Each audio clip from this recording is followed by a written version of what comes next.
Good evening. You're watching the main news on HKIBC. I'm Azam Khan. Here's a look at tonight's top stories. The Chief Justice hailed the judiciary's independence, despite admitting some court verdicts may have political impact. All 72 people are now feared dead in the plane crash in Nepal.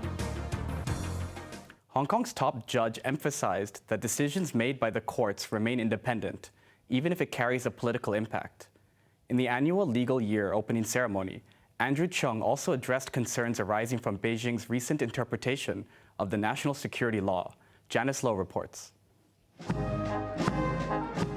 For the first time in 3 years, the ceremonial opening of legal year has returned to City Hall after COVID forced the past 2 editions to be held behind closed doors. In his opening remarks, Chief Justice Andrew Chung noted rulings by the city's courts may not always satisfy everyone. He called on people to evaluate judges' decisions objectively. Inevitably, the court's decision may sometimes have a political impact. This does not mean the court has made a political decision or made its decision on a political basis as opposed to a legal one when deciding the dispute. Still less does it mean that the court has involved itself politically in the making or the unmaking of any government policy. Upon the chief executive's request, Beijing has made its first interpretation of the national security law since it was enacted in 2020. The National People's Congress concluded that Hong Kong courts have to seek approval from either the chief executive or the Committee for Safeguarding National Security before foreign lawyers can take part in trials involving state secrets. Secretary for Justice Paul Lam condemned suggestions that the interpretation has tarnished judicial independence. Such suggestions are plainly wrong and misconceived. The interpretation is by definition a clarification of the original intent and purpose of those provisions. It does not confer any new power on anyone. In his speech, Bar Association Chairman Victor Dawes acknowledged that some of its members were criticized for defending clients in sensitive cases. He stressed barristers have a professional duty to defend clients and do not necessarily sympathize with their methods or aims. Janice Lowe, HKIBC. The Chief Justice also said it was understandable that Hong Kong's courts may need to receive instructions from the government regarding national security trials.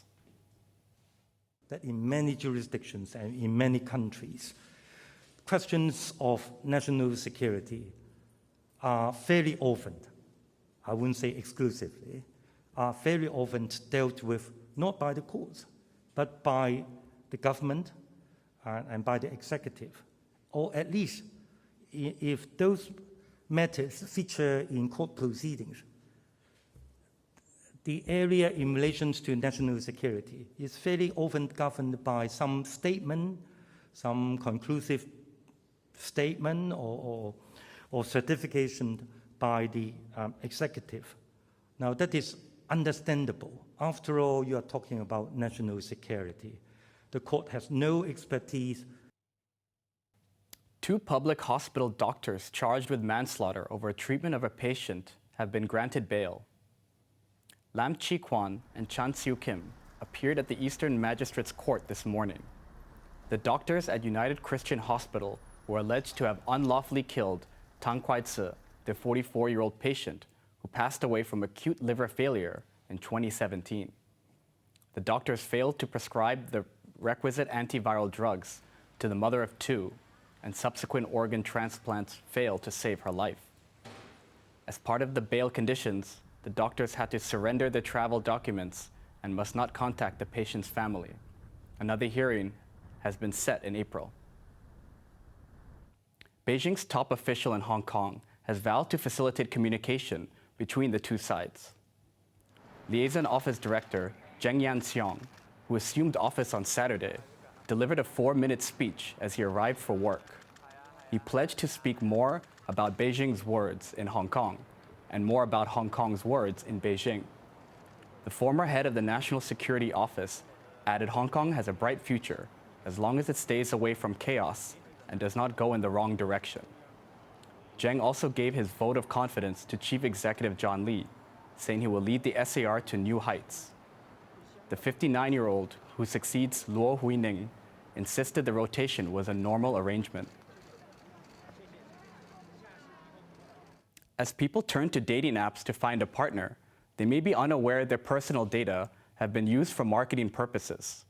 The consumer watchdog also urged users to study the fine print after discovering pricing schemes could vary by age. Macy Mock reports. With everything going digital, finding your next romantic relationship is no exception. Apart from safety risks when meeting strangers, the Consumer Council is also warning users of personal data exploits. In a test of 9 dating apps, the watchdog found that users' information were all used for marketing or advertising purposes by default. Only 3 apps allow users to opt out. And users of Coffee Meets Bagel, Goodnight, Hey Mandy, Omi, Paktor, and Sweet Ring must agree to have their information shared with third parties. OkCupid and Sweet Ring also require the most information to register for an account. It's difficult to really protect yourself. Therefore, we have to really select the right apps and then make sure that what kind of personal information they can be freely used and what do they mean by marketing or advertising purposes. And so these are all details in the terms and conditions. Then the consumer should pay attention on to it. Another controversial policy is the uneven charging schemes for different users. For example, a 38-year-old Tinder user will have to fork out up to 42% more for a premium service compared to other age groups. The same phenomenon was discovered on OkCupid, but the app operator denied the claim. The whole mechanism is not very transparent to consumers. We would encourage and also urge all these dating apps, in case you have this practice, you should clearly spell out to the consumers and let them make the choice on their own. But the council conceded the so-called personalized pricing adopted by the operators do not fall foul of discriminatory laws. It added most of these subscriptions are non-refundable and urged consumers to think twice before clicking on the buy button. Maisie Mock, HKIBC. Overseas, the bodies of 68 people on board a plane which crashed in the city of Pokhara in central Nepal have been recovered. Authorities say there is no chance of finding the remaining 4 alive. Just a warning that some viewers may find the following footage disturbing. Sachin Khatpi has the story. Carrying 68 passengers and 4 crew, Yeti Airlines flight NYT 691 was on a routine 27-minute journey from Nepal's capital of Kathmandu to the central city of Pokhara. A live Facebook broadcast conducted by a passenger on the doomed flight showed everything was normal as the aircraft was descending. The weather was clear and the pilot did not make any announcements or report an emergency in the moments before the tragedy. But something went drastically wrong soon after, and the aircraft banked steeply to its left before crashing into the Seti River Gorge. Screams and shouts from passengers were heard before impact, and a huge fire was seen in the final seconds of the video before the broadcast ended.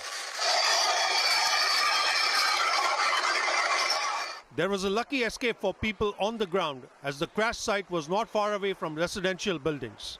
The force of the impact tore the aircraft fuselage apart. A part of it remained on the mountaintop, while the rest landed in the gorge below. First responders tried to extinguish the blaze by pouring water from buckets near the hillside, said this man. Salvage and recovery operations continued well into the evening as rescuers tried to locate survivors despite faint hopes. Tower cranes were deployed to recover the dead bodies, and at last count, 68 people were pulled out from the wreckage. Among the passengers were 15 foreign nationals and 53 Nepalese citizens. The aircraft, a twin-engine turboprop ATR 72-500, had been in service for 15 years. Yeti Airlines inherited the aircraft in 2019. The airport at which the plane was due to land only began operations 2 weeks ago. It was built to accommodate a growing number of tourists in and out of Pokhara, gateway to the Himalayas.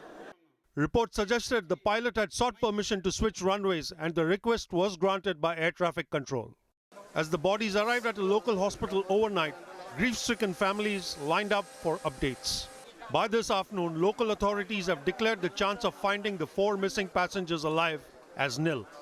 A 5-member probe committee has been formed by the government to investigate the disaster, as the latest accident adds another dark chapter to Nepal's notorious air safety record.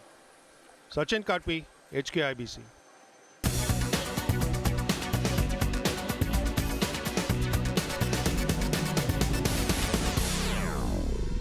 Hong Kong stocks closed flat today as investors continued their cautious approach by taking in profits while awaiting the mainland's fourth quarter economic data. The Hang Seng Index was nearly unchanged from the previous session, even after China reported a substantial COVID death tally on the weekend. Food delivery platform Meituan shed 3.2% after COVID infections grounded delivery workers. Geely Auto took a 3.3% hit, despite teaming up with e-commerce giant Alibaba to work out digital solutions for its smart car. On the upside, power toolmaker Tektronic Industries jumped 6.2% as the mainland announced new spending plans on infrastructure projects. Now let's take a look at the markets. The Hang Seng Index closed up 8 points. Top 10 active stocks, Alibaba was up 70 cents, and Tencent was down $1.20. Ping An was down $1.35, and Hong Kong Exchange was down $5.40. Forex trading against the Hong Kong dollar, the euro is at 8.46 and the Canadian dollar at 5.83. Over in Europe, the London FTSE is currently up 16 points. Tencent said over 100 employees were sacked last year for violating the company's anti-fraud policies. Around a dozen of them were also reported to law enforcement authorities for follow-up action, according to a statement. It named and shamed some of the employees involved, including a video producer who was jailed for 3 years for accepting bribes. Companies which had dealings with those employees were also put on a blacklist. The tech giant has pledged to promote transparency and educate workers. The revelations came weeks after Chief Executive Pony Ma described the level of corruption within the company as shocking during an internal meeting. On to the weather now. A cold day tomorrow and mainly cloudy and dry with some sunny periods. Temperatures will range between 10 and 16 degrees. Now let's take a look at the weather around the world.